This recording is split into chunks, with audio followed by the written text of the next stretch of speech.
Yeah. Now I'm trying to get to this. Hey, Lagara Okay. joined. That's awesome. I didn't All know right. if he'd make.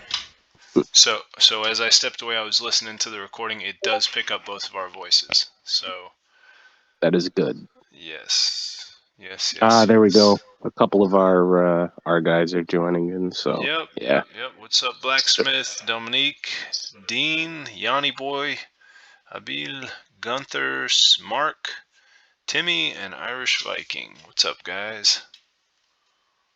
Everybody's here. Well, We should we get started then? Yeah, sure. Let me just double check again, make sure I'm not on mute or anything. I mean, not that the recording's not on mute. Looks good. Everything should be Absolutely. all right. Okay. I'm gonna go ahead and turn my mic on so you guys can see my awesome new headset. There we. This is so there isn't any feedback. Hmm. What's up, Blacksmith? Yep. Thank you, thank you. He said it sounds good. That's good. Yeah, because there was feedback on the last two recordings, and it's a shame because they were really good conversations, and you just don't want feedback if you're just having a nice conversation. You just want to be able to Yeah. listen to something, peacefully. No, that's totally understandable. I never thought you had bad audio quality though. Oh, thank you, thank you, thank you. Yeah, it was still listenable. It's just it's the feedback was just a little. A little too Um, much. yeah, yeah. All right, man. All right. So we are Let's here. I'm going to try and start this out right. We are here with Kevin White from Prosperity Truth Coalition. You guys all know who this is. And we are going to talk about their Pheonix NFT line that they have that is Yep. for sale currently. How long have you guys had those things for sale now? Oh God. I my memory is such crap for stuff like that. Exact dates after a while. I Yeah. believe we launched them early this month, like the 4th or the 5th or something like that. Okay. Yeah. So So it's been a little like over 2 weeks. 3 weeks, yeah, since we started. And we've minted over 70 so far out of Yeah. 800. So, Not, we're getting not, there. We're doing our yeah. thing. Not bad. Not bad. Yep. We have a little bit of experience with selling NFTs, and sometimes it just takes a couple weeks to get things going. Yep. We had a strong push at the end, so there's gonna come a point where it's just gonna just come like a tsunami, and people are just gonna be Oh yeah. rushing to buy these things. So we're just getting the word Yeah. out now, so people, because there were people that are very interested in these, but I could tell like from the chat in our Discord that people have questions. They Oh kind of yeah. want to know what these things are about. So we're gonna try to unpack them a little bit, and yeah, we'll start with that, and then I'll ask you about some other stuff too, because you guys are working on quite a few different things. You guys have quite an exciting Discord lately. So Yes. Yeah, we got a lot going on. So yeah, before you ask the first question, I want to just say to everyone who's listening, we'll take like questions in the chat at the end. Me and Oliver talked about this. He has a list of questions he himself wants to ask, and he also sourced a couple community questions from everyone in his main chat earlier, which I saw. Very good, tough questions. I love it. And once we get through all those, yeah, we'll get some questions from you guys listening. So take it away, yep. Oliver. Hit me All hard. right. Yeah, yeah. Chappie's questions are going to be the hardball section of this interview, because I bet. um, so first off, these Phoenix NFTs are passive revenue NFTs. What do they pay in? Like what So type of revenue are you going to see if you purchase one of these? So right now they are paying out in BEP20 XRP reflections from our second token we just launched, PXA V2. Okay. And I want to go over that a little bit just to be because to answer the second part. So towards the end of development on PXA V2, I came to a realization. I do not want to sell an NFT to people for any amount of money without already having something launched or very close to launching for them so that people can immediately start ROIing. Makes sense, yeah? Right. So so I talked to our developers, Strix and Recursive, who I'm sure some of you guys know in the chat or have heard of. Very good devs in the scene. And I was like, we need to pivot this. I know it's super late in development, but we need to pivot this to gate the reflection feature to the NFT holders. So not ideal, but it was something that needed to happen. And, as a consequence of that, for example, it's not as good as it should be. Like, normally when you do a setup like that, you have it so that the NFTs stack on each other. You have a stacking weighting mechanic. With Yeah. this, there is no weighting mechanic per se. Um, for the stacking, you can technically make a little more if you were to split up your NFTs in multiple wallets and have the PXA V2 in the wallets too, because the weighting isn't normal, but you know just if you have a bunch of NFTs in the wallet in one wallet, you're gonna get the same amount as if you had one in your wallet. So I want to be very clear on that because I like being honest with everybody. um, Okay. in the future, and I've said this repeatedly, the faucet, the basket of assets, and all the other things that we have coming for Phoenix holders, those will have a weighting mechanic. So, like, if you have 5 NFTs, you're going to make more revenue that yield wise than you would having one in your wallet. It's just with PXAV2 that was added very late in development. So But still, with PXA V2, you said that each wallet that has an NFT and PXA V2 is going to be getting reflections.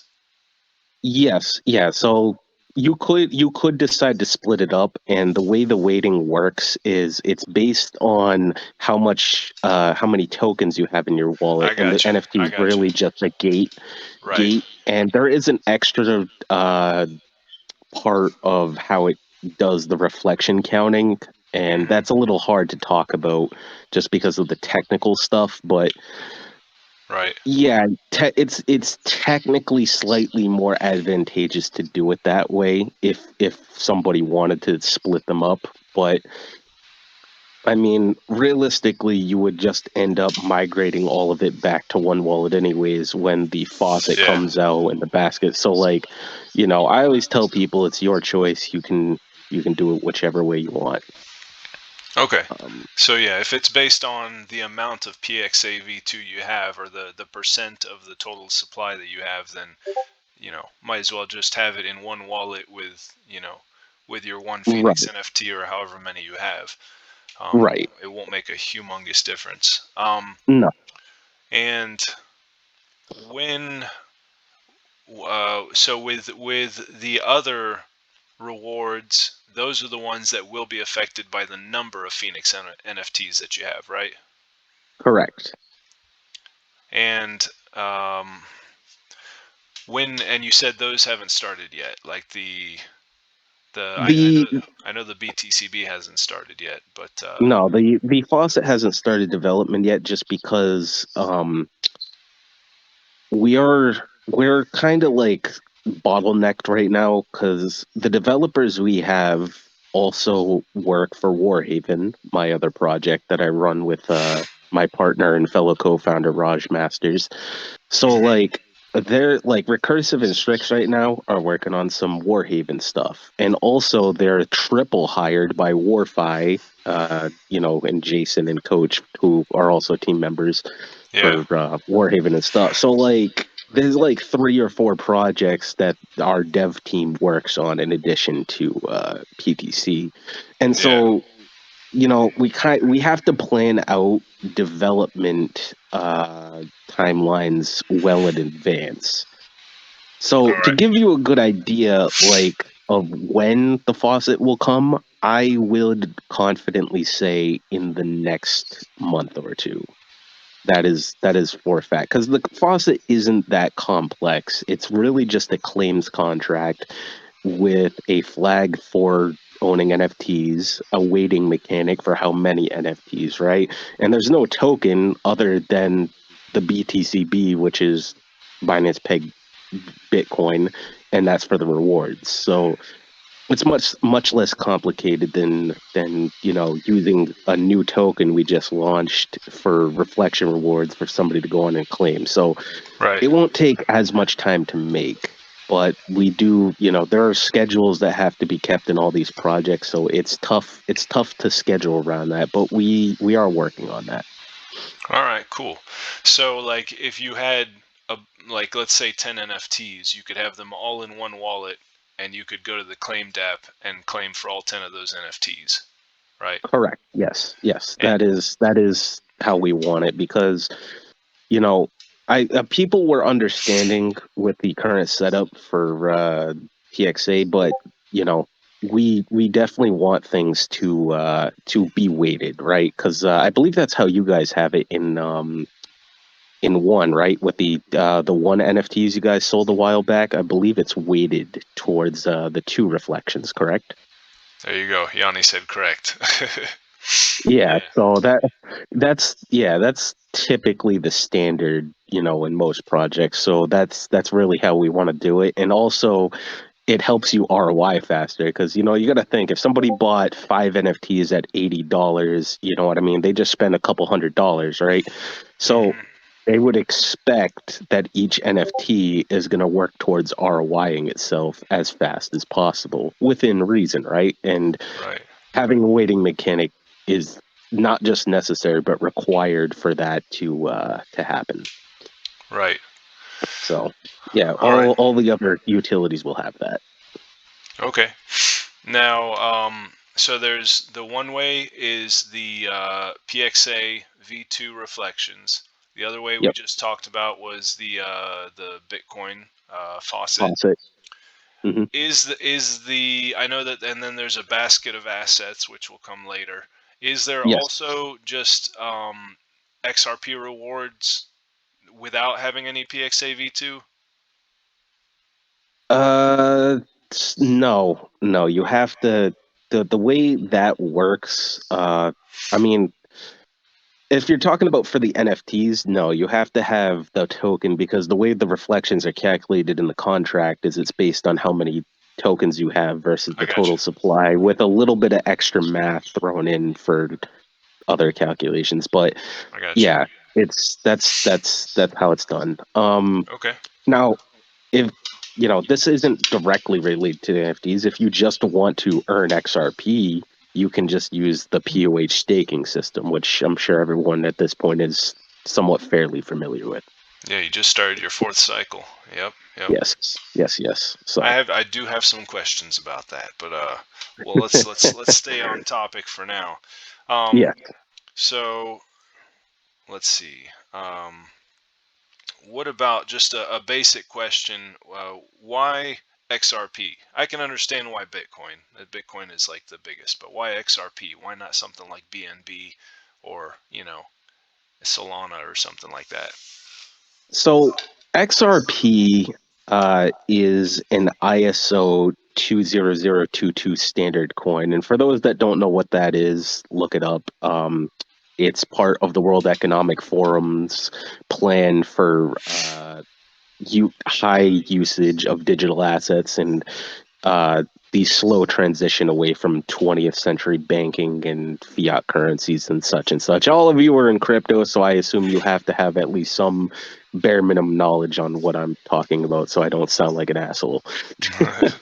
um, so yeah, and XRP is getting hooked into everything. Major banks are using it. They just did that $1 trillion partnership with Swift, which everyone knew was coming for like 2 years now. Yeah, They have a bunch of partnerships. There's rumors of some big price jump in November, supposedly. I've heard that So, too. Yeah. yep. Uh, yeah, it has a bright future. And when the project first launched, and we were thinking of what asset we wanted to do the rewards for, I mean, there really wasn't much in the way of of a debate. I mean, I had wanted to do XRP as the reward right from the beginning, just Yeah. because it's safe, it has a future, it's going to be hooked into everything, and most of Hmm. all, I wanted to kind of, and this is going to sound weird, but you'll get where I'm coming from in a second. I wanted to force people to enrich themselves in a way. Like, if you force somebody against their will to adopt an asset that you know is going to appreciate in value, Hmm. right? Yep. Then there you go. And so that's really how I looked at it. Was okay, we can get these people to get XRP, and then assuming they don't just cash it out for BNB, which would defeat the purpose, and they hold it for a while, they'll end up making a lot of money for themselves and their families. And so that's really in a nutshell why, the basis reason. Yeah. Yeah. No, that was another thing I was thinking of is it's really cheap right now. So yeah, you are setting people up really good with, Yeah. the XRP that they're collecting right now. I know let's see, Blacksmith, I know he's been collecting some nice reflections from PXA, and Yanni doesn't even know, but if he had a Phoenix NFT with as much PXA as he has, he would be collecting some nice reflections too. So uh, So Um, yeah. I copied down something that Beefigo wrote in our Discord regarding the Phoenix NFTs because someone was saying how often do they pay? Is it daily or monthly? And he said it's similar to the one NFT where you get two token. You get paid out in reflections on the amount of PXA V2 you hold, not the amount of Phoenix NFTs you hold. It all boils down to how much people use the DApp and trade to the amount you get. So he was talking about the reflections, which aren't dependent on how many NFTs you have, but the Bitcoin will be dependent on how many NFTs you have. The So, XRP, you mean? You um, said Bitcoin. You said Bitcoin, but yeah. Well, when the faucet, I mean the oh yeah, yeah. The yeah. faucet will be dependent upon the NFTs, but yeah, well, yes, but yes, he is correct. That is how it works for the PXA V2 stuff. That is all correct. And I do want to make this distinction just because I know this can be confusing with the POH staking model for PTC. We do claim windows and staking windows to keep the model sustainable. We Right. don't need to have claim windows or anything like that for the claim dashboard on PXAV2 reflections because it's not necessary. So, if you own a Phoenix NFT, you can go claim as many times at any time 24/7 as much as you want. You know what I mean? There's no window. You can do it whenever, however much. And Hmm. so that is Interesting. something I wanted to point out. And what do you know? What kind of volume PXA has been doing? It has been doing at least a couple hundred the last couple days. At the Okay. beginning, the first 2 days, it was actually doing well over 1,000, probably Yeah. close to 1,500. But it's been doing at Nice. least a couple hundred. So and Cool. I have heard reports from a few people that said they've already made like $10, $15 of reflections. Well, and people So, have made a yeah. Yep. and that's Um. on top of the profits, obviously, because Yeah. I mean, depending on people understanding, which I've come to realize, the token's rather complicated, and people didn't realize what I meant by buying at the beginning of a cycle and then selling at the end. But I've tried to explain that in the most recent announcement so that people get an idea. So, yeah.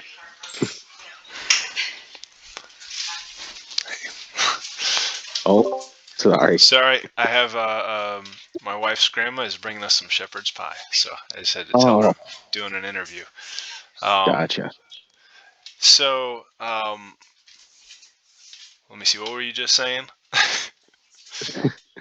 I was just saying that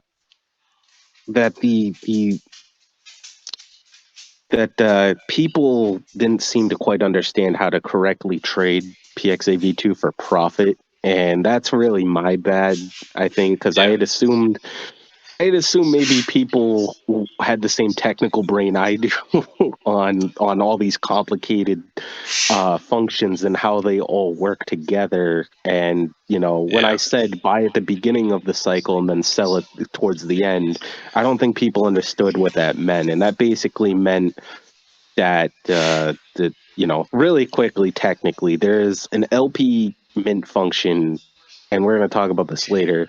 Mm. And when the PXAV2 liquidity gets really low, once it goes below a certain threshold, which is right now 5K, it will auto mint all the way until it hits, and it's in one transaction, auto mint the maximum allowable amount of tokens to get it back to the max supply.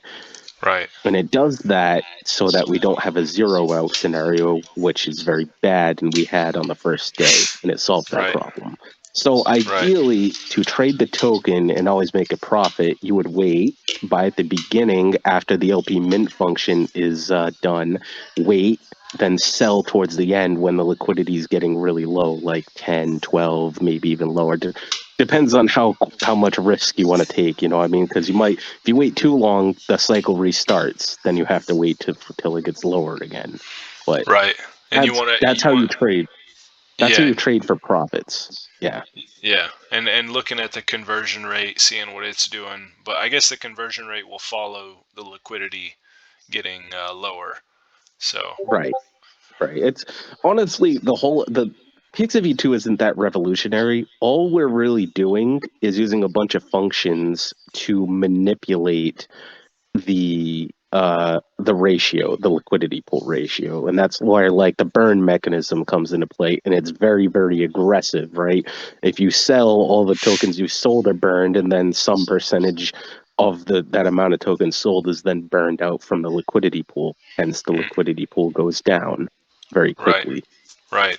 So, and Um, that's also how we control for inflation, because people think, wait, tokens are minted. Yeah, most of them are also burned. yeah, yeah. So what is the percentage in reflections to the NFTs? Just So I I'll be honest, I don't have an exact number, but just based off the last couple days, going off the top of my head, right? Because it is volume dependent, and I want to be very honest about that. It is volume dependent. mhm, Um, I would say between 4 and like at a high end, you know, 10% of what you spent, because I'm looking at this in terms of ROI. So like currently most people have gotten to 10% of their ROI, depending on how much they hold in tokens, obviously. yeah, uh so yeah, for that's the percentage I can give right now. We would have to take a look at volume, over a period of time to really give that an average, to give an average that would be, more solid. And I don't want right, to give people false information. right, right, right. All right. I'm just trying to kind of get like a realistic idea of what people can expect, Yeah, of as course. far as the amount. And what is it that what's the source of revenue for like the faucet? Because I'll ask you like what your future plans are for PXA as well. Because the bigger PXA gets, obviously, the bigger the better the reflections are going to be for these NFTs. But Right. what's the source of revenue for the Bitcoin faucet?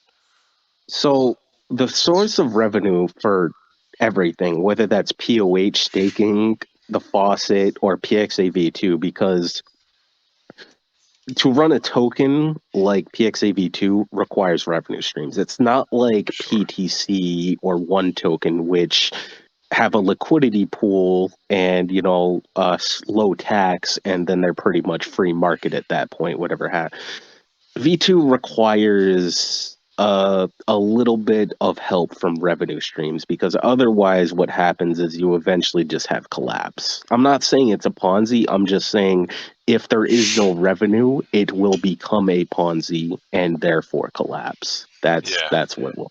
So, That.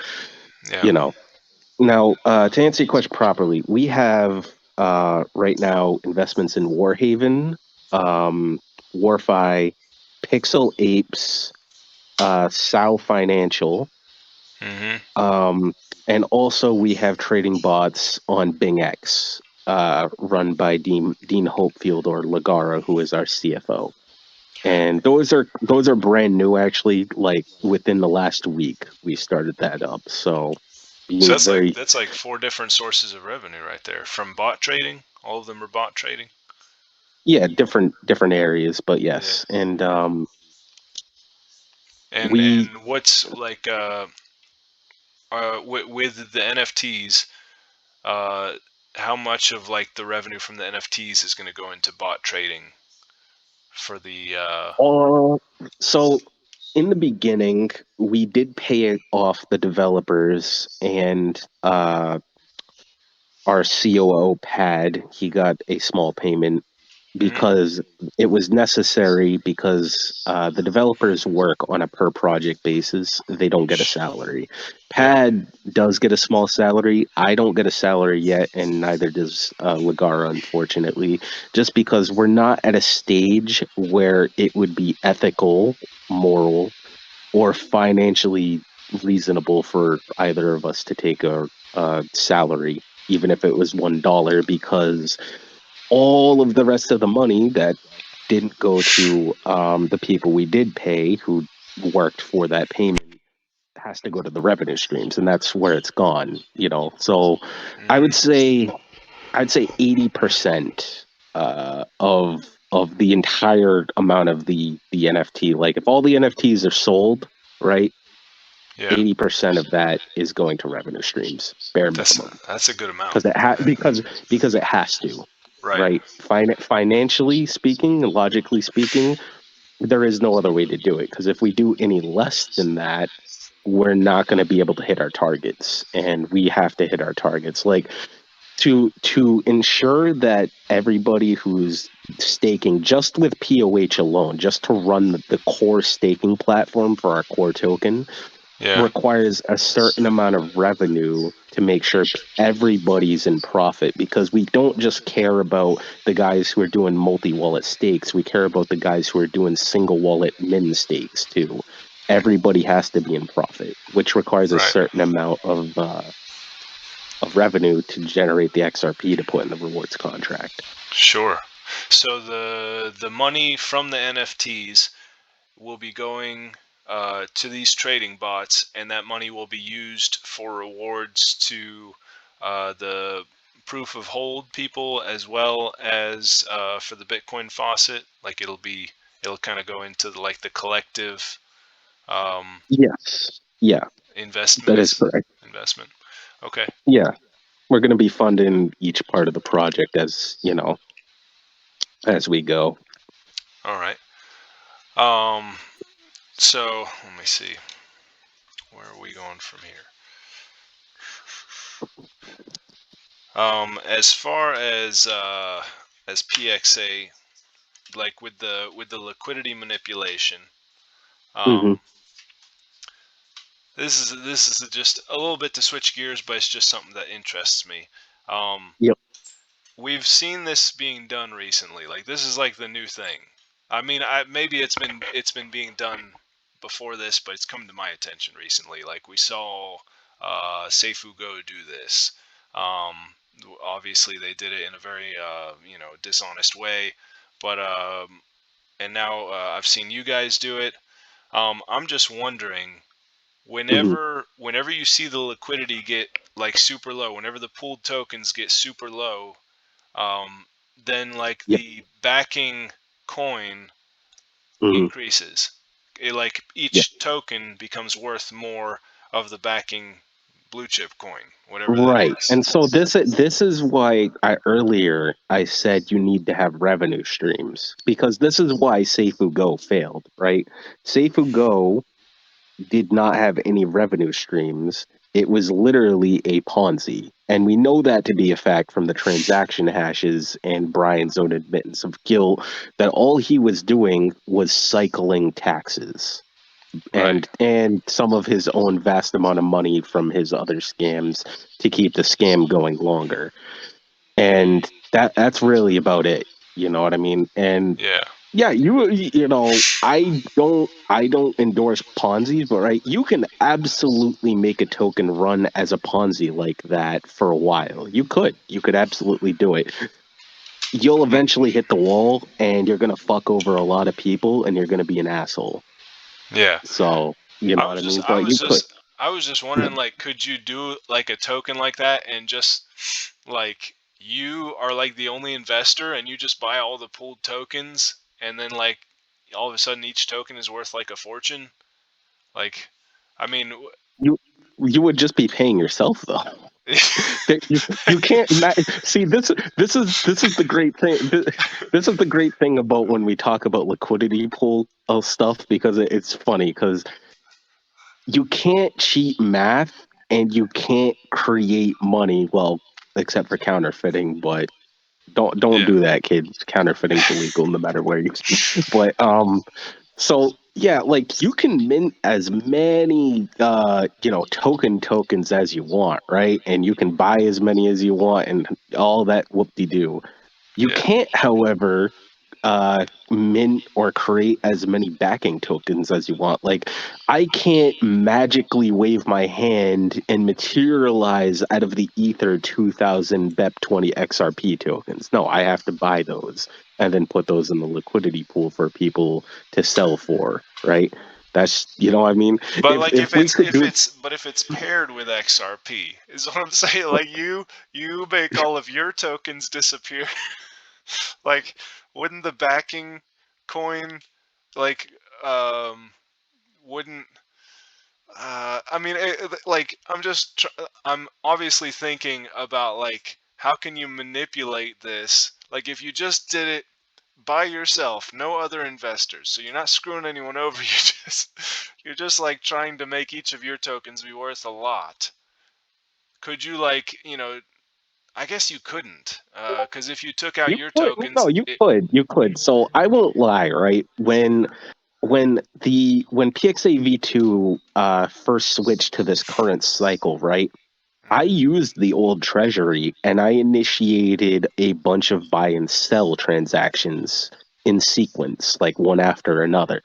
Why did Yeah. I do that? That's pretty bad. You're just losing money, Kevin.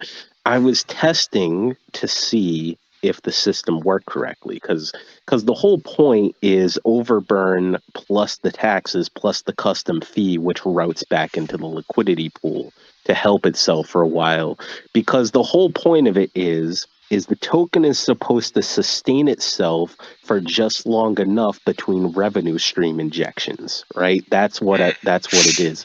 And that's Yeah. really ideally what you want to do. You don't use taxes and fees to make the token survive indefinitely because that's impossible. All of those are mitigators. Every function you see is a mitigator. Burning, taxes, fees, they're all mitigators. If you don't have revenue streams, your token's not going to survive. Right. It's mathematically guaranteed. Yep. Yep. Yep. Um so yeah, Yanni kind of answered it too. You can't create new money. So that's what I Yeah. was getting at. I was like, could you just like make your token be worth like 1,000 XRP and then just like start cashing it Look, out? But if you could, look, if you had the money of Bill Gates or Donald Trump or like whoever, right, some rich, billionaire, you could create a token with one token as the max supply, right? And then you yeah, could buy half of that token for $1 billion, okay? yeah, And so, yeah, technically, you've created a ridiculous price jump of epic proportions. But like, and that looks crazy on the charts, but you didn't really do anything. because yeah, once you start selling it, it'll just come right back down. Yeah, Right, right. I think, Honestly, huh? yeah. Go ahead.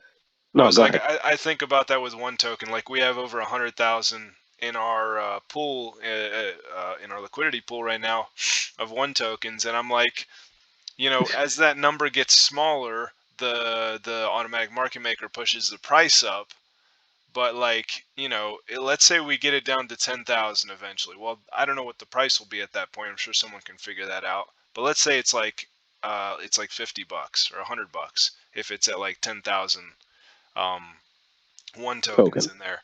Um, it will start if it starts coming back towards 100,000 tokens in there. The price will just go right back to where it is. So See, here's the thing about burns.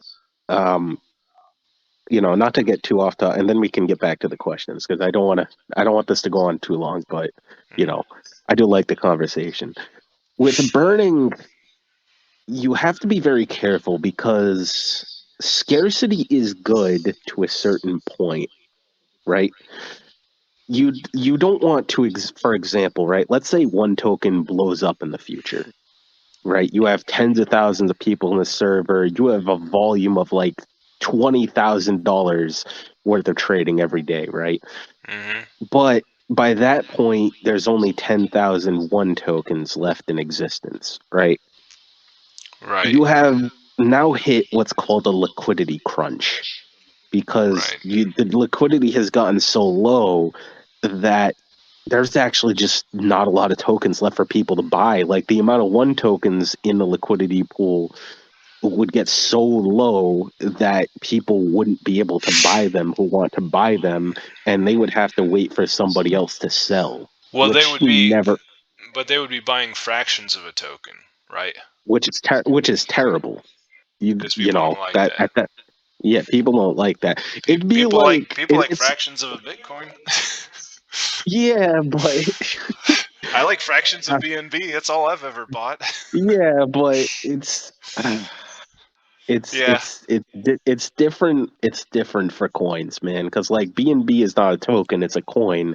Bitcoin's not a token; it's a coin. Ethereum's not a token; it's a coin. And the way liquidity works for those is a little bit different, right? They Mhm. don't have a liquidity pool on a DEX and a market maker.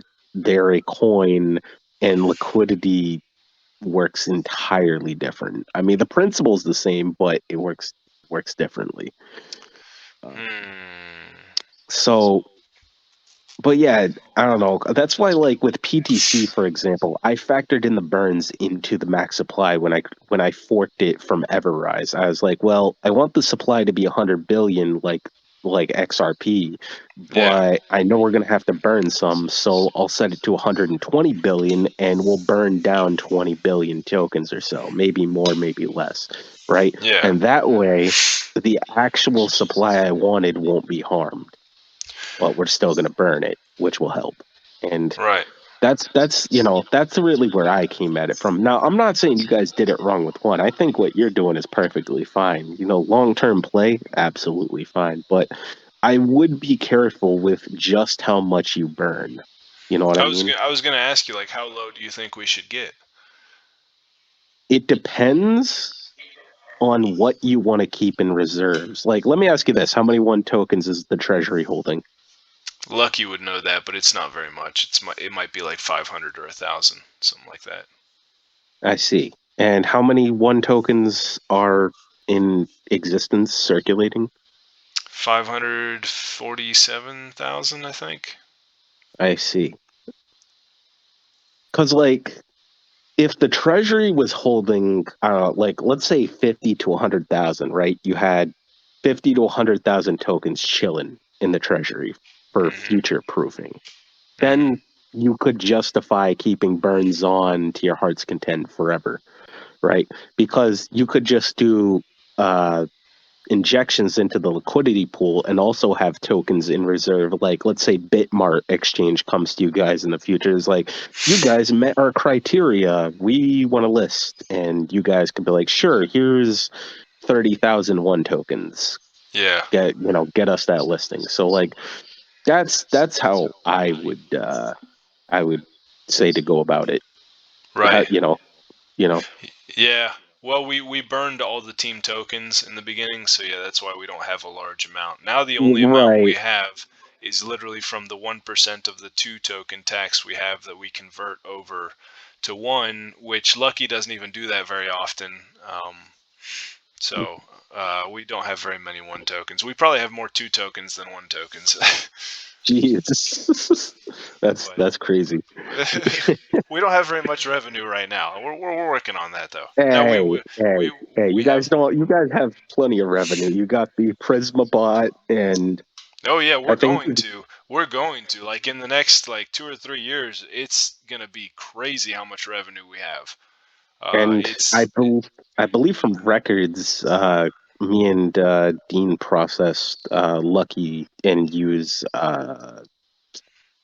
XRP stuff from the POH staking from the last leg. I think you guys made like close to $100 in XRP just from the staking. So, yeah. The first time I think we made 125. Well, we've done it 3 times already. I don't remember each time, but this last time I think we got 75 XRP.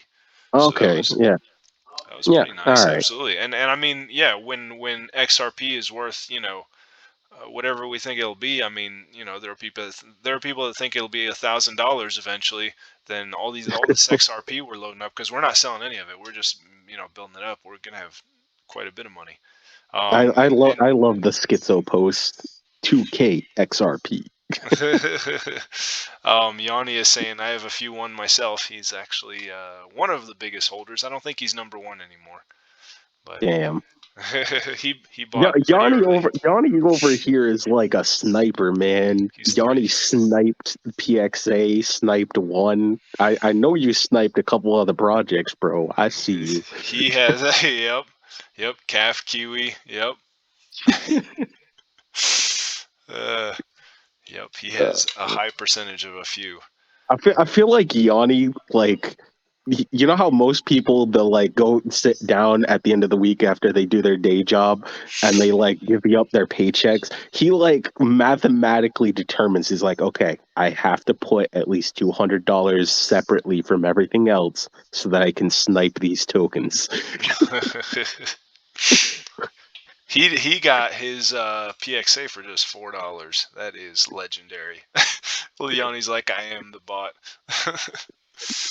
I don't know how he did it so quick too, but Yeah. so another thing I know people were curious. The gas for PXA V2 had gotten to like $3.12 or something like that. Did you say that? You were telling me earlier. I think. So yeah, I talked to Recursive, who is our other dev, and he was telling me that it's Merkle Root gas fee expansion, which for anyone who doesn't know, Merkle Root is basically the equivalent of a database parsing itself. And unfortunately, unlike a database, like maybe you based it in Google, right? Or any web services like AWS, right? You can't delete things from a Merkle Root database in a smart contract. Like, let's say Right. you have 50 holders and someone sells, right? So there's only 49 holders. Merkle Root doesn't look at it like that. It looks at there's still 50 wallets. It doesn't matter that someone sold. Their wallet was entered into the database. It will remain in the database forever. Oh, interesting. So obviously, as the number of holders grows, the number of wallets that has to get parsed every single transaction. And that is why the gas fee goes up little by little. Hmm. Now, actually, every token that does reflections suffers from this. The difference is tokens like one token in PTC, which PTCs are based off of Everrise. I know you guys custom coded one, but I've looked at the code and it follows pretty much the same principle that Everrise did, and thus PTC is that you hyper what's the word? Uh, God, I just had it. You hyper optimize. That's it. You hyper optimize the contracts for the gas fees so that that problem doesn't come about for a long, long time. And Okay. by the time it would come about, you can justify turning off the reflections, for example, and thus cut it out. Like in the future, yeah, you may have a point where the gas fees are starting to get high on one token because there's a lot of holders, right? And so at that point, you may have to decide we'll kill reflections and we'll do something else, right? But at that point, you'd That's have a crap ton of holders and a lot of volume, so you could justify that. In the that's future, we'll if probably we'll we had reflections, right? yeah. Yeah. So So, do you think recursive will be able to lower it at all, or is it yeah, just some? he already said he's going to look at. There's actually a couple ways we can do it. So yeah, we're gonna do that. In the meantime, I'm probably gonna lower the custom fees down a little bit to temporarily mitigate the gas fees, just because I don't want people paying too much in gas fees. I had actually mathed out everything with the developers when we were internally testing, because I look at everything in terms of what I would justify. I look at myself as an average Joe, and so I always think, okay, could I justify myself paying $1.80 in gas fees for this token, knowing that if I do the cycle correctly, I'll be able to say make like $10, $15 in profit. Yeah, I could justify that. I can't justify $3 in gas fees because now, yeah, would I still make profit in that scenario? Yes, but now the profits are starting to get eat up way too much. There is a Yeah, point where you have to say no more, yeah. right? You can't infinitely fee and infinitely tax somebody to death. Nobody That's likes that. So that's what I was thinking. Like so it's kind of already at that point where you don't want it to go any higher. So yeah, so I'm gonna lower the fees tonight to mitigate that. And Recursive is already looking at some stuff, and over the next couple days we're gonna rectify that. The good thing is that the all of the contracts are proxy contracts, so it's very easy for us to just go in and update and optimize it to get those down again. Yeah. So All right. All right. What? Let me see. I saw you mentioning because I go into the Worldwide Token Discord a lot because I just want to see what's going on over there. And I saw you in there talking to Daniel about proof of hold staking. yeah. W- we can talk about Worldwide Token all day long because some. So yeah, I'll, But what? I'll be honest. All right, I'll talk to you about that real quick. So Okay. I listen. I think Dan is a good guy. I know a lot of people don't. I do think Dan genuinely is a good person. I think he's. I don't think he's a scammer like Brian. I know people like to make the comparison because they used to be buddy buddy, but I don't. I think Dan has anger issues, and I've told him that he needs to not blow up on people, as have a number of other people. I've Mhm. told him that his biggest problems are the revenue streams in marketing, which they are. Hopefully he listened. I've told him I and a number of other people, including yourself, would be happy to give him advice on what he needs to do to make World a success. I hope he listens and consults some people, whether it's us or others, right? And yeah, I've offered him, POH as I offered you guys, which is still coming, by the way. Fully intend to bring that to That one. was my next question. That will happen. So the thing is, like, and I said this in the stream with Dan, I want to bring POH, and this is very, very, very uh I don't know, inspired of me, but I want to bring out that mechanic to a bunch of token projects all across the space, right? To completely kill proof of stake. Because proof of stake is antithetical to DeFi. You should never have to lock up your tokens. Tell me Right. if this has happened to you before, if you're listening.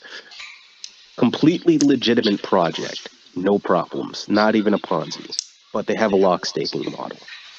Your stuff is locked up for 30 days. Bull run happens. You can't sell. because your tokens are locked up. By the time you get your tokens unlocked, the bull run has died down quite a bit. It's not over, but it's died down, and you've lost out on so much profits. Or you choose the poison pill method, because some lock staking projects have this, where it's like a 50% fee to kill your stake early. So you take a 50% hit, which now you're just in the red, right? And okay, you know, and you try to justify it in your head as okay, I'll take the 50% hit and I'll immediately sell where we're still high, and I'll recoup all the losses and I'll still make a little bit of profit. And that you end up getting fucked over more because usually it dumps, and it's just not good, man. It's just not good. You should always have the tokens in your wallet so you can decide what you want to do. You know, Right. really. And I guess like this might be a really obvious question, but how will you guys afford to do a bunch of other projects other than your own with the proof of hold staking? So that's why we're hyper focused on getting our own trading set up right now. Like, that's the big focus, because yeah, that is a big thing, right? Because you know, the other big attraction for why people like our core staking model is low fees, right? We Right. don't do crazy fees like other projects. I think the current rate is 25 cents of BNB and then 40K PTC, which is like probably 20 cents. So you end up paying like less than half a dollar in fees to stake your PTC every month. And then the reflections you get in PTC basically refund your staking fees over the course of the month from TVL. So you actually get to net neutral by the time you do your claims. And that was all by design. And that's really why we wanted to push this to other projects like you guys, because it is as pro-investor as it possibly can, while striking the balance for what's realistic for a project. Let me ask you, are the staking fees, do you guys put those in the bot, like in bot trading? We do, yeah. Like, we haven't taken those out yet for like this current cycle that just started. We haven't even taken those out yet. Now that I think about it, it's only like $50 a BNB, but we probably will take those out and send those to the trading bots, because it doesn't really make sense to use those for anything. I mean, and I don't think it would be really ethical to say, take $50 of BNB from all the fees, right? And then let's say I injected that into PXA as XRP. Would anybody be really happy with that? It wouldn't make much of a difference on price, let's be honest here. And it'd be kind of unethical, because now you're just kind of doing Ponzi-nomics. You're taking fees from one thing and putting it in another. Well, I just thought, I mean, yeah, I guess, but I just thought like if you took those staking fees and you put them in a bot and they compounded for a month, that would be where you get your rewards from. But then again, it's such a small amount that it wouldn't really be I anything at mean, all. we probably will put them in a bot. They just won't be by themselves, right? Because we Right. have a bunch of sub accounts on Bing X with hundreds and hundreds of dollars on them. We'll probably just take that, convert it to stables, send that, and then add it to one of those bots already. You know, just as a top up. I That's got you. that's the most realistic thing to do. But yeah, that's to answer your question. Yeah, that's why we are pushing for our own trading setup, because I think it's smart to do. You know, not that I don't trust my own project, Warhaven or Jason's with Warfi, which is the same system and the same traders, right? I trust Shiny and I trust Jason as much as the next person, honestly, even more so. Well, 19 months But without a loss, it's quite a record. absolutely, Yeah. absolutely. So, you know, I would say they're going to be around for a long, long time. And but it's good to diversify, and also it is a hard limit to do monthly based revenue streams like Warfi and Warhaven. They're great for safety, don't get me wrong. Safest projects in the space, you know what I mean? But Mhm. you can't really uh do a lot with that. There is a hard limit when it comes to that. So that's why we did end up setting up our own stuff. There is a hard limit. I didn't know about that. I thought you could. Well, there's a hard limit on time, not money, right? Because if you have to wait a month to uh, claim or compound, right? That it really does make it hard to plan around things. So like, right now it's fine if we have one staking pool and, one token and the faucet contract eventually, right? But like, in order for us to make the contract eventually for one and then maybe another token, right, for another project, we would need a lot more than that to reliably and adequately produce the revenue to fuel all of those reward pools. And again, because we follow the no loss philosophy, every staker has to be in profit. There cannot be a scenario where somebody loses. Right. So, Right. you know what I mean? It's tough, and we have to math everything out. So, Yeah. Yanni is asking, so you will have trading bot in house for Phoenix? yeah, that is correct. We already have trading bots set up on BingX. And as I said earlier, our CFO, Dean Hopefield Lagara, who's listening, he is handling those primarily along with his PTC booster, which has helped the project tremendously. And shout out to him, because without him, it would have been a lot harder these last couple months, Yeah. honestly. Yeah. And I had actually, let's see, Yanni's asking how the NFT holder will benefit from this amazing this So in-house bot. So, to be honest, how it will affect them is directly, because we are going to be able to fund the faucet 100% with that. We're going to be able to fund the liquidity injections in the future for PXAV2 with that. Um, it indirectly helps them because if they're also stakers in the PTC POH staking pool, we obviously fund 100% of that through revenue, so they'll be, Yeah. double earn from that. The basket of assets funded our last thing, which is PBTC, which we'll talk about in a little bit. That's also going to have funding for development and such. So I it, we it and yeah, mhm. go ahead. Go Sorry. ahead. No, I no, was go ahead. I was going to say we had mentioned to you if you were going to let like the revenue from these NFTs compound in a bot, but the fact like since you guys are well, I guess the reflections wouldn't. I mean, would there be any benefit to you guys like letting some compounding occur, or do you just want to do the faucet um, just like people can claim anytime they want? So we do want to do compounding. Like right now, for example, the bots in Warfi and Warhaven, we want to let those sit and compound at 100%. Hmm. Right? There's no point in doing claims on them.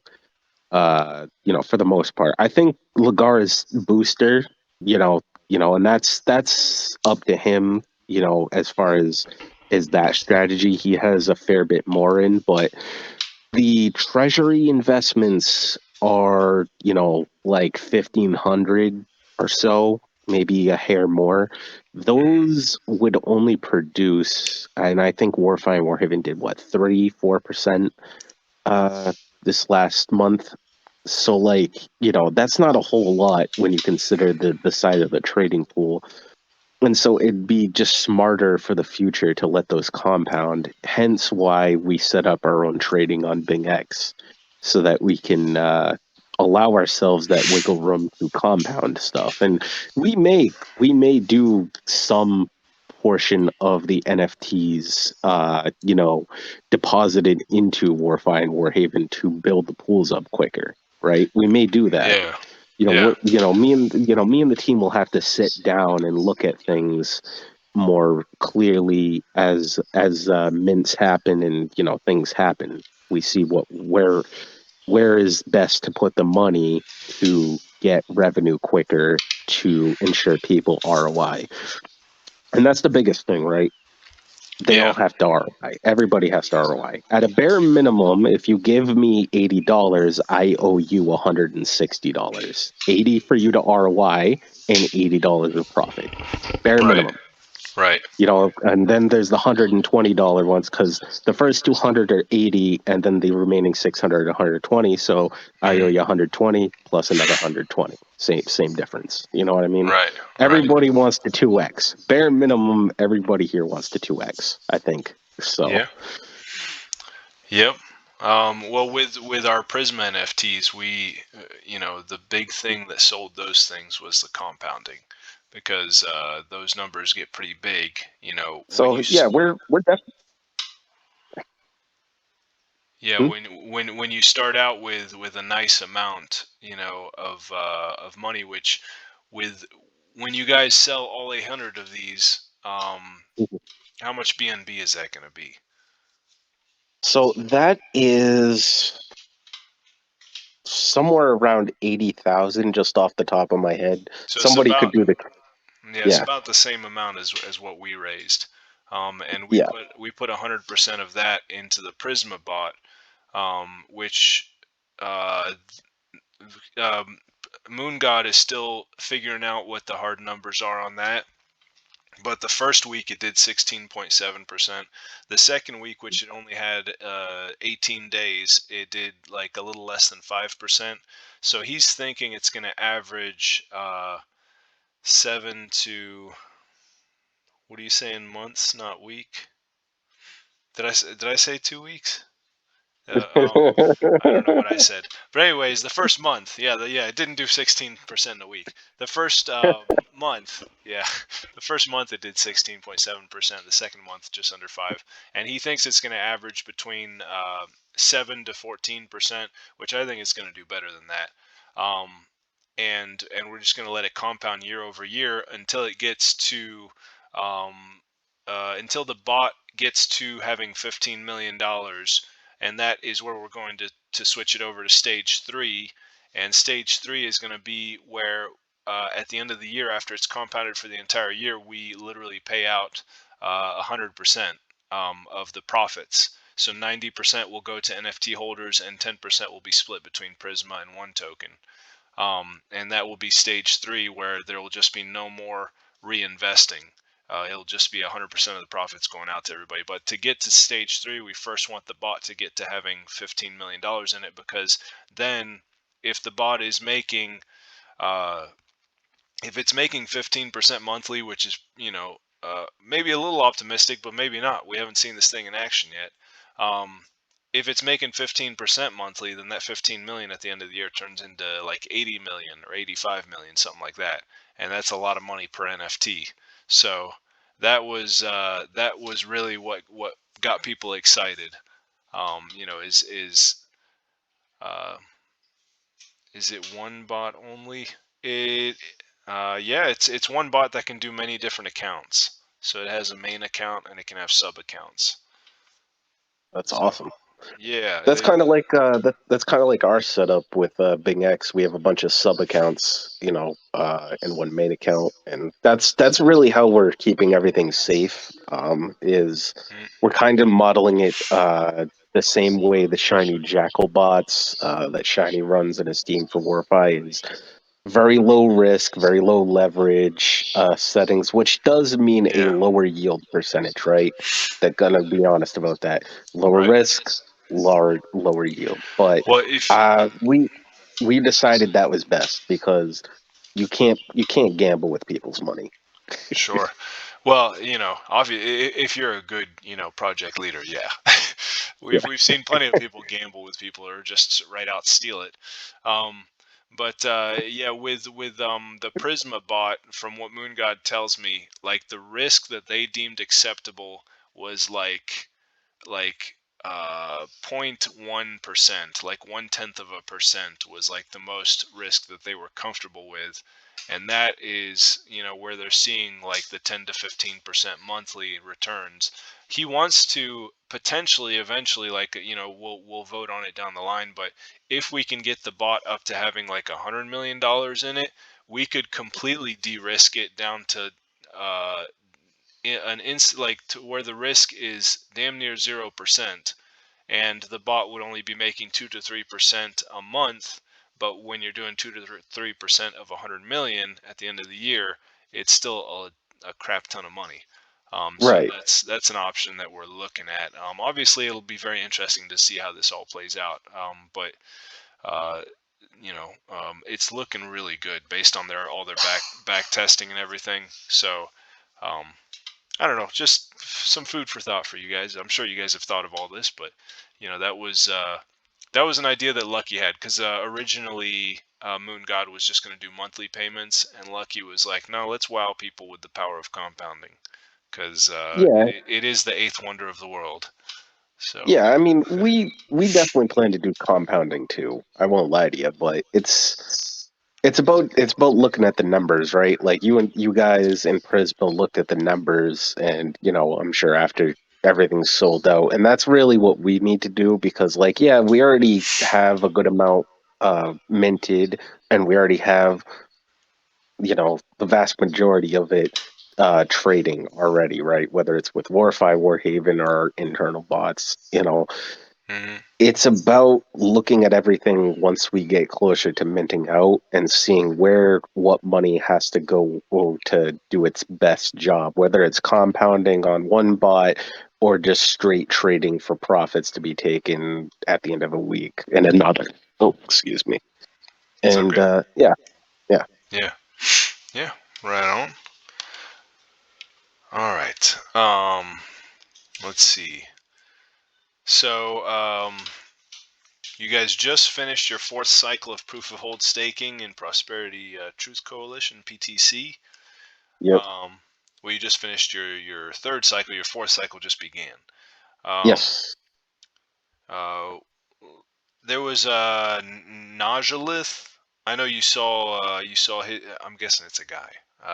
That Is that a is guy? a that is a woman, but Okay, their picture is a woman, but sometimes a guy will have a.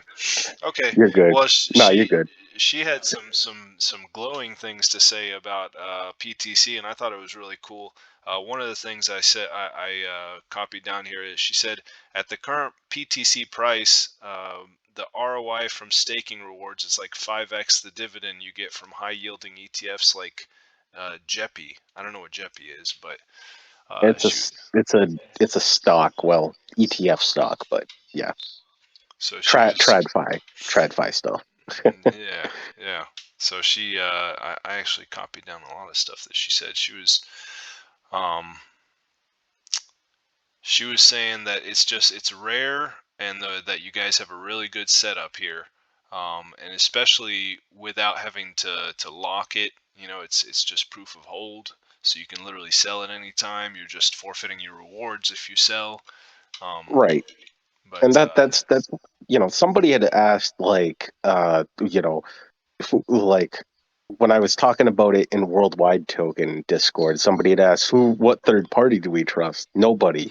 That's the beauty of the system. Let's say I turned out to be a fucking asshole. Well, guess what? You're not going to lose anything because you could just decide to say, fuck you, Kevin, I'm selling my tokens, I'm yeah, taking my B&B, and I'm going home, right? There yeah, you go. yeah, yep, You know what I mean? So, like, that's the beauty of that system is, like, there's no risk to you because your tokens aren't locked up. They're exactly where they should be in your wallet, where you decide your own financial destiny. right, And that's the core component of it. The other part of it is, and I don't often talk about this. I said this earlier. Why is the system kind of weird when it comes to Windows? Why the middle of the month? The middle of the month is simply because we get our revenue from our revenue streams at the beginning of each month, right? And so we set it as the middle of the month just for time, right? To get all the rewards pool right. situated. But it's also like a secondary thing. I didn't even think of this, but somebody else pointed this out to me that, you know, it's really great if you have like a project you're invested in that pays out at the beginning of the month, and then you're doing staking, and then you collect your staking rewards at the middle of the month, and you can basically get two rewards in 1 month from two different projects. That So is that's cool. another good thing. Yeah. Yeah. So I was just looking at the white paper because I saw a couple comments in our Discord where people were reading the white paper and they were just saying, "Man, it's complicated. There's a lot in there." So hopefully there this is. clears some stuff up for you guys. I'm just looking at the numbers here. It is where in the Pheonix NFT section, and it says here are some preliminary numbers for the proof of hold and BTCB faucet. These are estimations using $70,000. I'm guessing that's dollars. $70,000 portfolio with a Mhm. 5% ROI income rewards, 1,000 monthly compounds. So the revenue each month on that would be 2,550. The proof of hold pool would get 1,300. NFT drip would get 1,200. So let me see. You're looking if you have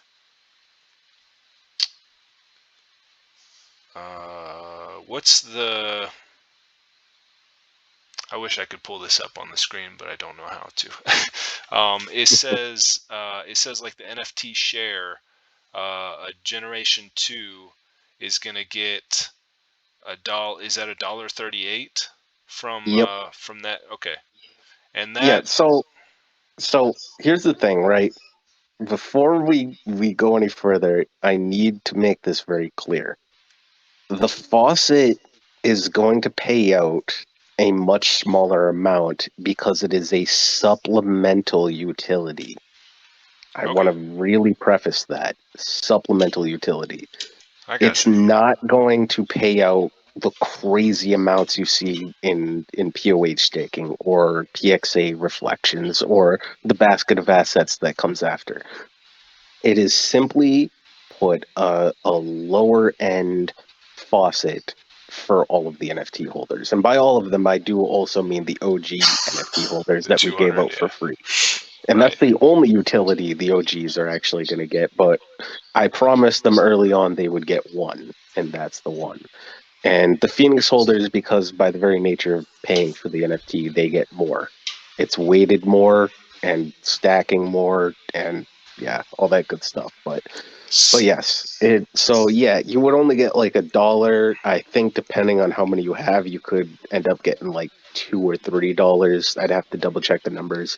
Apologies, but yeah, Yeah, no worries. and obviously in Binance pegged Bitcoin BTCB. So And Yanni is asking what's the primary utility? Would that be the PXA V2 reflections or is it the basket of assets?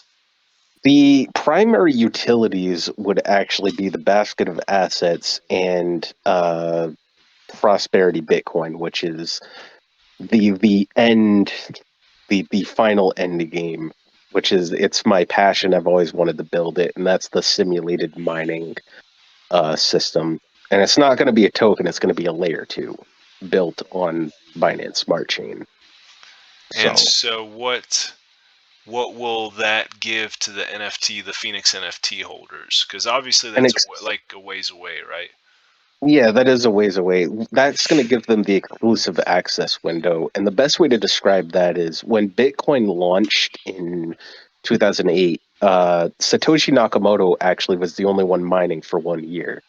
He had made it clear he gets to mine as the creator for 1 year, and he was the only one on the mainnet mining for that whole year. Hence why he got a crap ton of Bitcoins and the wallet that has not been touched in over a decade.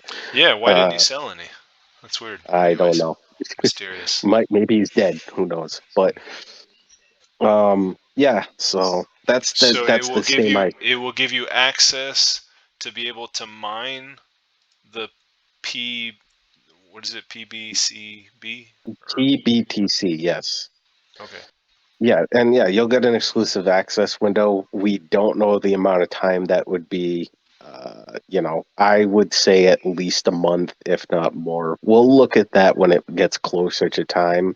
I obviously want the amount of time that the window lasts to match the value of the NFTs so that people get their money's worth.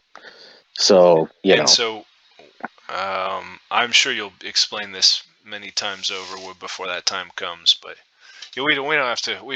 We can. Well, I mean, it is the primary utility. yeah. What? How do you mine this token that you're gonna? So this is what makes it very, very innovative is that it's never been done. Binance is a proof of authority chain. It is not a proof of work. It is not even a proof of stake. Everyone gets that mistaken. They think Binance is a proof of stake chain. It is in fact a proof of authority chain. Two very different consensus algorithms, by the way. Um, so simulated proof of work is a system that has not been done before at all.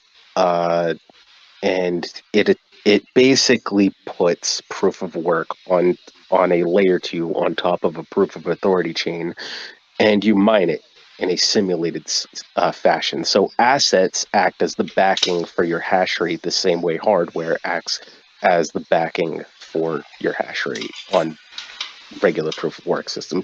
For example, an NFT. Maybe the NFT gives you 10,000 hashes per second, which is 10 kilohashes a second, right? Simulated. That's the best way to describe. There's a lot more to it because there are things that have to be worked out, like okay, block rewards, um, fees, validators, right? These are all things that have to get solved for, and not everything can be simulated, right? You can't simulate validation, for example.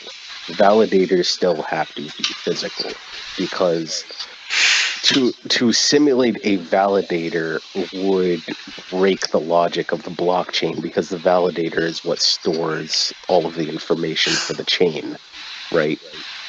Okay, so So this is gonna be a blockchain, yes, this is going to be a layer two blockchain, correct? and how? Not a not a layer one like what Vulcan was promising to be. A layer two, so, Okay, which is just basically a side chain built on top of another chain. So less yeah, complicated than a layer one, more complicated than your average DeFi project. Like, you think PXAV2 is complicated, right? Because it has like 10 different functions doing interplay with each other, right? A yeah. layer two blockchain makes that look like kid stuff. And what's the benefit of that? All that complexity. Because I think it's $1 billion idea. It's never been done before, and Bitcoin has already proven that it is a solid concept. And so doing this will make it more accessible to the average masses.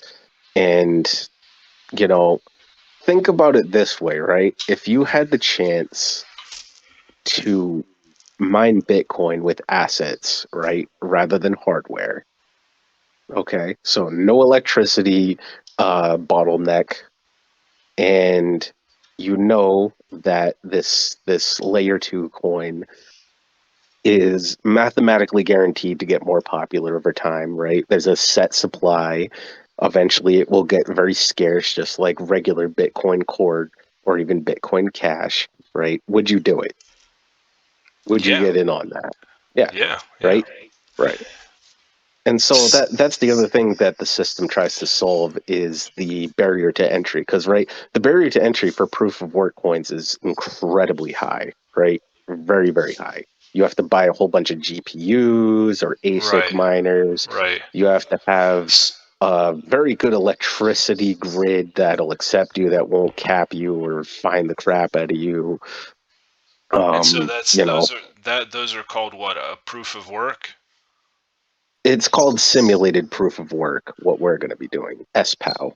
Okay, but be yeah, but exact. the ones where you have to have all the hardware, that's proof of work. Yours is going to be That simulated. is proof of work. Yeah, that is proof of work. Yes. Okay, and yours is going to be simulated proof of work, where all you need is to hold uh, Assets, what assets? NFTs, tokens. Like for example, the PTC token. I definitely want to incorporate that into the layer two as a asset that you can use to mine, And which so will jump the more assets you have, the quicker you'll mine. Is that how it'll work? pretty much. Yeah, Interesting. yeah, yeah. Interesting. And Same so way. what? Same Well, way. The that's more GPUs you have, the faster you mine. But yes, and, Yanni is saying, but the difficulty increases the more power there is on the network. correct, correct. So So yeah, there the will be more people have assets that are mining, that right, means the harder it is for you to right, get as much, right? You get right, less from it. right, right. So so yeah. So as POW makes it easier to get into the system, right? Like I would argue the barrier to entry is lower because you can get an asset far easier than you can a GPU or an ASIC, and the asset will often be cheaper. What it does Hmm. not solve, and this is on purpose because you have to have this, is the difficulty system. There has to be a scalable difficulty system, whether it's on a layer two that we're trying to do, or a layer one, or even tokens. Because like we're not the first to kind of do this, right? 0x Bitcoin exists on Binance Smart Chain right now. It is a BEP20 token. It uses IoT devices to mine it, right? You can go mine 0x Bitcoin right now with IoT devices like a Raspberry Pi to your heart's content. Um, Hmm. so the thing is, right, you're always going to have a difficulty increase based on the number of participants or a difficulty increase. There were times in Bitcoin's past where a bunch of miners dipped off the main net. Like when China cracked on in Bitcoin mining, I think what was it, like 40% of the hashing power just cut off. So And the so remaining people were able to get a lot more during that period? it's not that they were able to get a lot more, it's that because the difficulty auto adjusted downward, right? The difficulty required to successfully hash a block decreased. And so people with less hashing power, their percentage chance to successfully hash that block went up Wow. because there were less people competing against each other. So Yeah. that part, the difficulty and the competing against other people for the block, that all will remain with what we're doing exactly the same. The only thing we're solving for is the barrier to entry part. That's it. And And it'll be better for the environment, I guess, right? Because it's not using as much electricity. yeah, Because there are some yeah. people that I always used to hear that. I'm like, how on earth is Bitcoin bad for the environment? And then it was people, I finally put it together that, oh, it uses so much electricity. But anyways, I'm I'm not an environmentalist or It's anything. funny when they make that argument because like the amount of money Bitcoin generates for people dwarfs Yeah, the environmental impact, at least yeah, right now. That may change in over the years, right? As the block reward goes down. But right yeah. now, the cost of a Bitcoin, in comparison to the electricity cost, it's a net positive for the miner, and thus, if we assume they use the money to help the environment, which I know is that they aren't, but if we assumed they would, the net impact to the environment would be positive, at Right, least right now, as right, as the block reward stands. right, right. Ah, well, that's pretty cool. So with these NFTs, is there what's the benefit of having multiple of these NFTs with regard to that primary utility? Your hashing power would be increased stacking mechanic, basically. This is what I was saying. With the exception of PXA v2, every other utility for Pheonix NFTs will be stacking. The faucet, the basket of assets, and PBTC all will have stacking weighting mechanic to it. So the more NFTs you have, the better your reward yield or your And what simulated and hash and rate would be. and what does basket of assets mean? I mean, to me, that sounds like a bunch of different types of cryptos.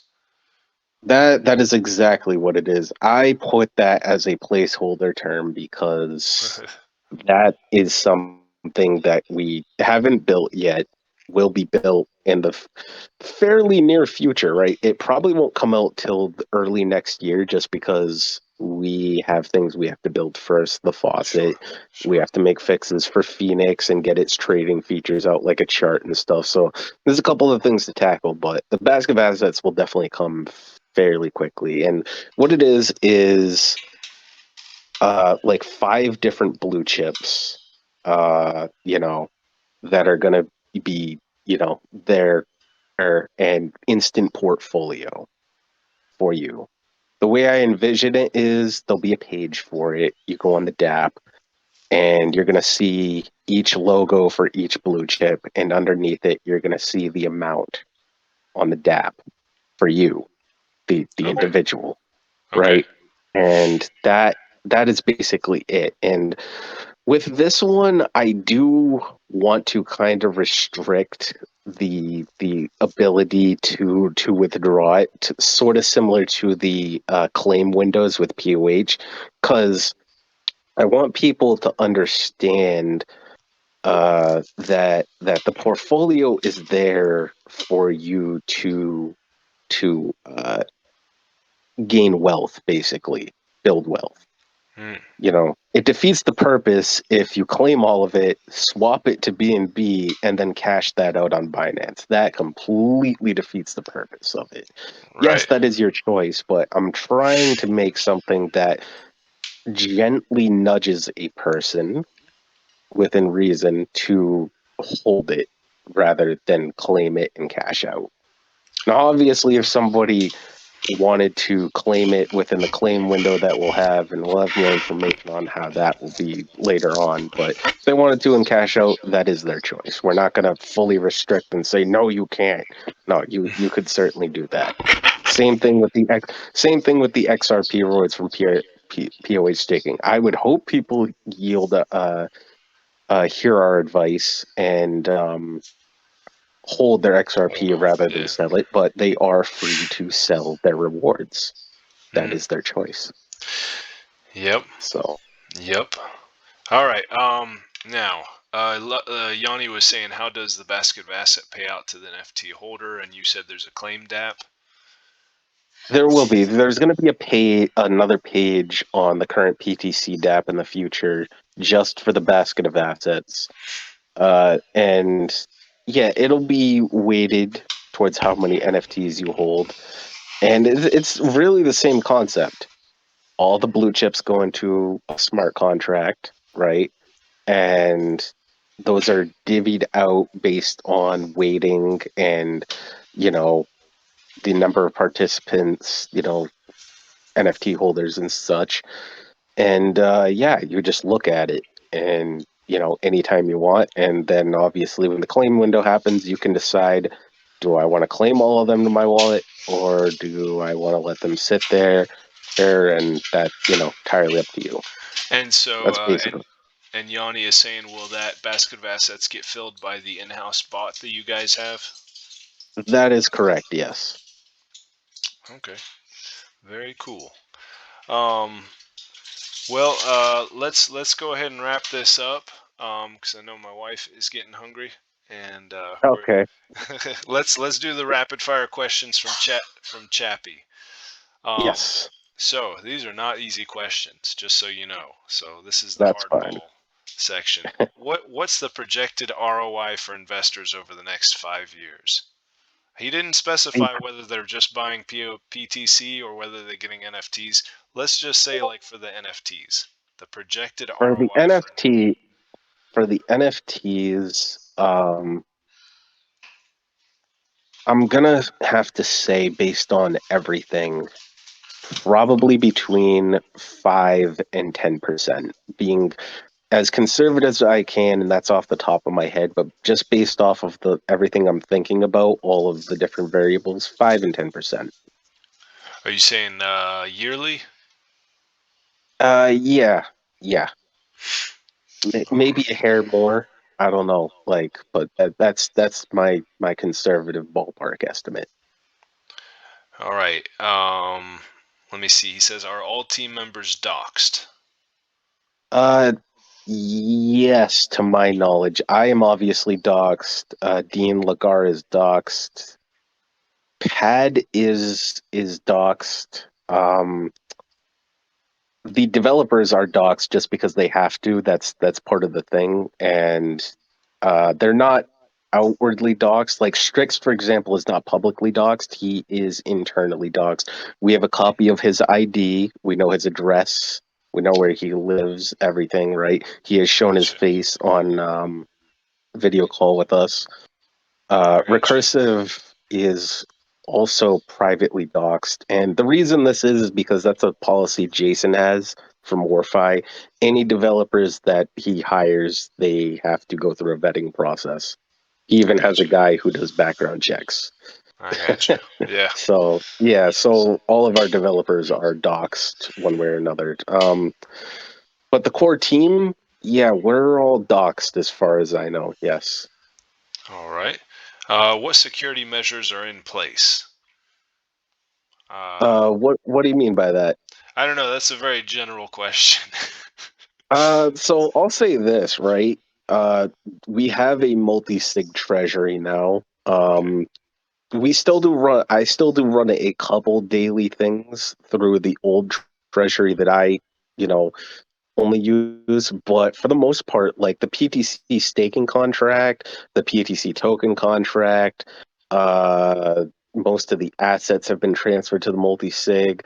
A lot of stuff is run through the multi-sig, which me, Dean, and Pad are all co-signers on, and it requires at least two of us to sign off on a transaction, or it's just not happening. Like Right. if one of us decided to try to steal all the money, we couldn't because it would require another person to sign it.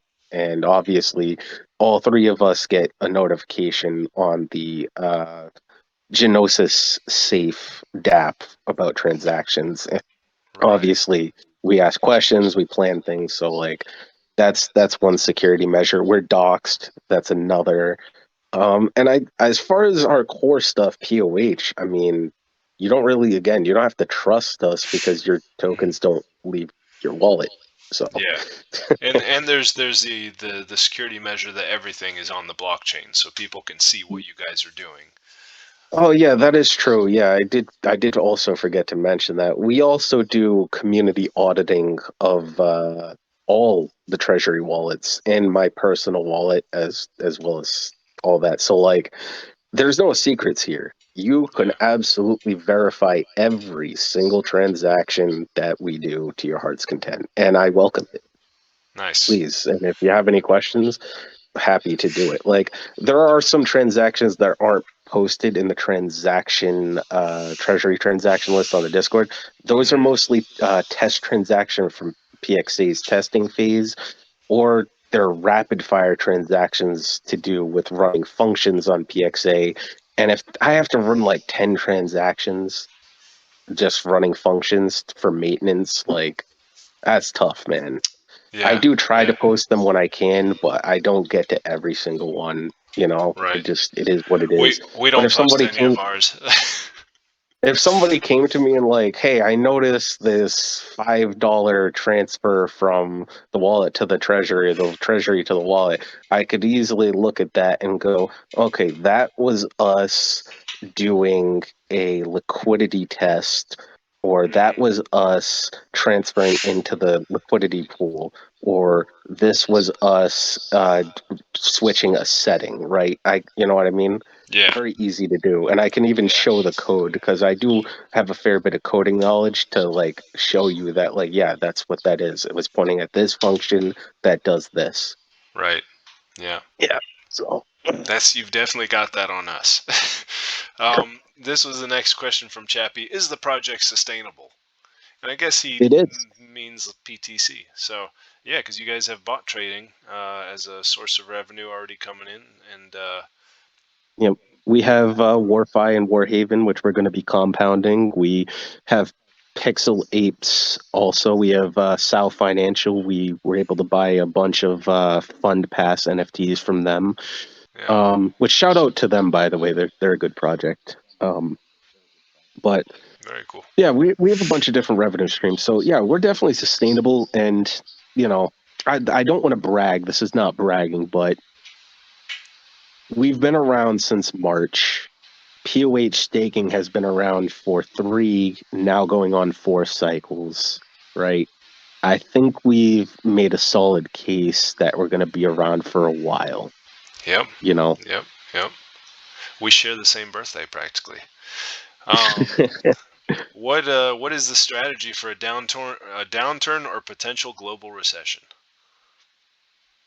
um, if that happens, I will say this: our core system will largely be unaffected, and a good amount of our revenue streams will be unaffected. Like Warfi has suffered uh, horrific amounts or rather suffered through horrific amounts of like catastrophic stuff to the crypto, the Do Kwon era, the FTX era, Mm, all of that, and plus Terra the Luna. pandemic and how that screwed up the global economy. They've been through that, so Yeah.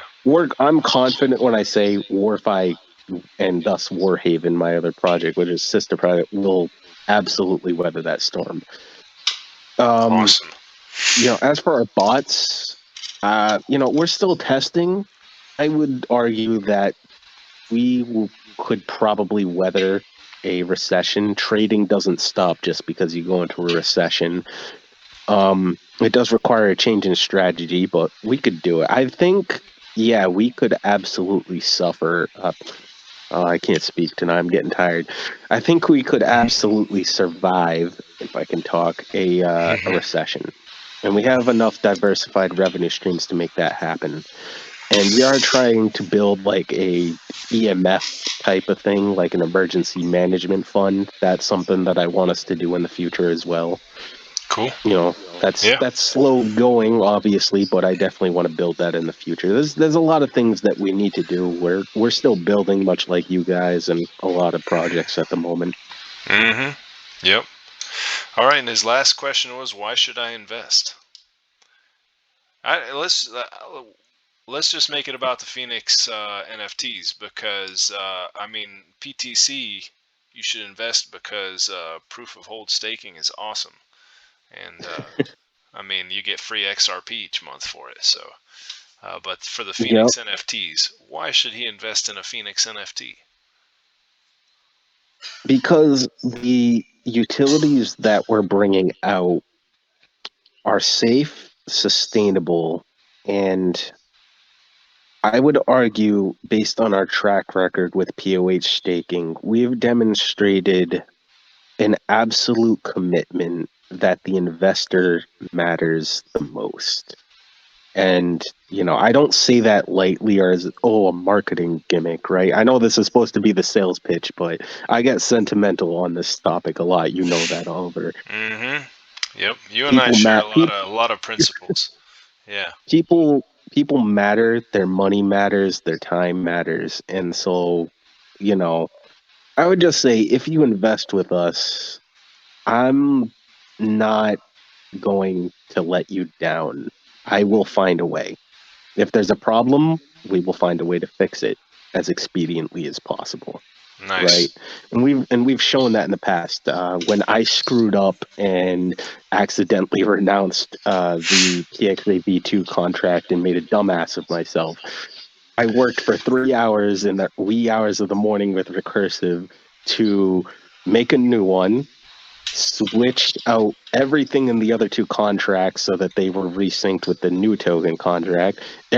airdropped all of the new tokens to all of Mm-hmm. the holders, one for one at a Yeah. time. Yeah. And we did that all in like 3 hours because it had to be Jeez. done because Wow. people matter, you know, Yeah. and how much I take the commitment to that seriously. Like I've Yeah. been there, I've been hurt, I've been rugged, I've been screwed, I've been lied to, and you know, We all have. Yeah. so you know, I take it very seriously. So yeah, if you invest with us, we will take care of you. You will ROI and you will be in profit. All right. Well, as someone who's never made like a tech mistake, I can't really relate to you on feeling embarrassed about having made that mistake. But I'm sure that was tough. Yeah. Yanni is saying, how much money will an NFT generate in 5 years' time? That's the hard question. Just Yes, the throw hard out question. something. Just give us an answer, because we All like right. we like So hard numbers. all right, so I'm going to exclude prosperity Bitcoin because I can't quantify an answer on that. That is at least a year out, and that's also going to be a free market layer two mining coin. So if I gave an answer with that included, it would be dishonest. For the other ones, Are you however, for the other, optimistic about it though? oh, of About course I'm optimistic about it. Okay, cool. That's my passion. I've been wanting to build that for like 5, 6 years, but it's Yeah, just I can't answer that just because it's unquantifiable at this moment. But the gotcha. other three, based on the other three, I would say that you will probably end up in 5 years' time making roughly 2 to 3 thousand. Yeah, around 2 to 3 thousand. Cool. And that's going to be I in mean, appreciating assets, like in assets that could be worth much, much more in like the right. 'Cause next 5 years. I'm including bull runs in this and the Bitcoin halving, which will happen twice, once next year and then again in 4 more years. So twice in a 5 year period. So yeah, you would probably make $2 to 3 thousand. Again, I like to be conservative. I don't like to give people hopium or extravagant numbers. So 2 to 3 thousand. Cool. Right on. Yeah, like Yanni said, not bad from $80. Yeah, All right. obviously the other 600 are going to be 120, Yeah. but that a $40 difference doesn't really change skew the numbers that much. Yep. Yep. Um, I will say one more thing before we go. We Yep. do have a minting reward system. So like every 50 or so mints, the next one would be at 104. Yeah. Um, we're gonna do 6 or 7 prizes to randomly selected minters within that number of mints, right? So the first 54 minters, we did like 7 prizes, and they range from PXAV2 to PTC to XRP, random stuff like that. Mhm. The next ones are actually going to include your token, actually. Mhm. One token. So you guys are going to be one of the prizes that we give out. I believe Cool. you guys sent us some BNB for that. We do have that, and so we'll be doing one token as one of the prizes. So yeah, once we hit 104 mints, we're going to be doing 7 prizes. Awesome. Very cool. So And will those prizes be awarded to people who have bought NFTs? correct. Yes. Gotcha. Like So just like so random NFT holders? yeah, so like it'll be within the minters of Yeah. that range. So Yeah. Yeah. like The last 50.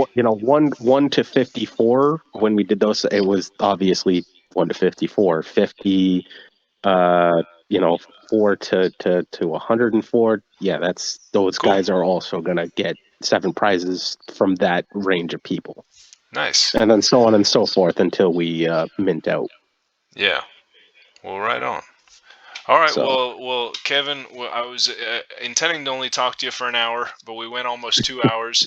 yeah, Because I'm sorry. it's okay. You're just so freaking interesting. We can just talk all for nonstop. Right. I would love to do one of these lives with you and with Moon God. Because hearing you two go back and forth would be pretty interesting too. So we'll have to Maybe do we that can eventually. maybe we can do a collab. I still owe him an AMA at some point anyway, so Cool. Very cool. All right. Well, Um,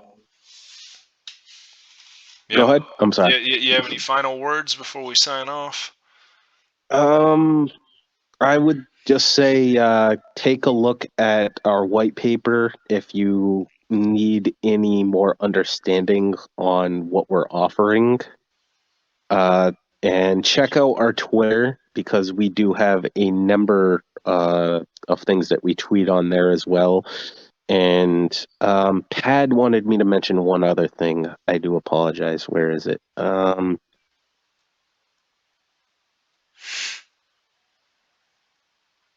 Uh, oh yeah, you have to go to a tweet. We have a giveaway based on our Twitter as well for like retweeting a Oh yeah, I tweet and saw then that. tagging three people. So yeah, I'll put that in the main chat. And yeah, if you retweet and like that and then comment tagging three people, we're also doing a giveaway based around the NFTs on that tweet. And that's Yeah, really it's about a it. free NFT. That's really about it.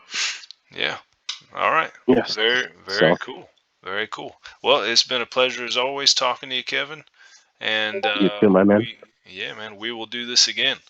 So thank you everybody for Absolutely. being here. Thank you, Kevin, and thank you all of you that have sat through this with us. And I'll be posting this on YouTube.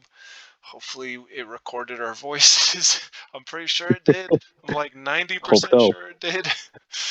So you can watch the recording if you missed anything. All right. Well, I'm gonna have dinner now. So hope you guys, hope you, Kevin, you have a good rest of your night, and You all too, my everybody man. in the audience too. All right. See you guys. See ya.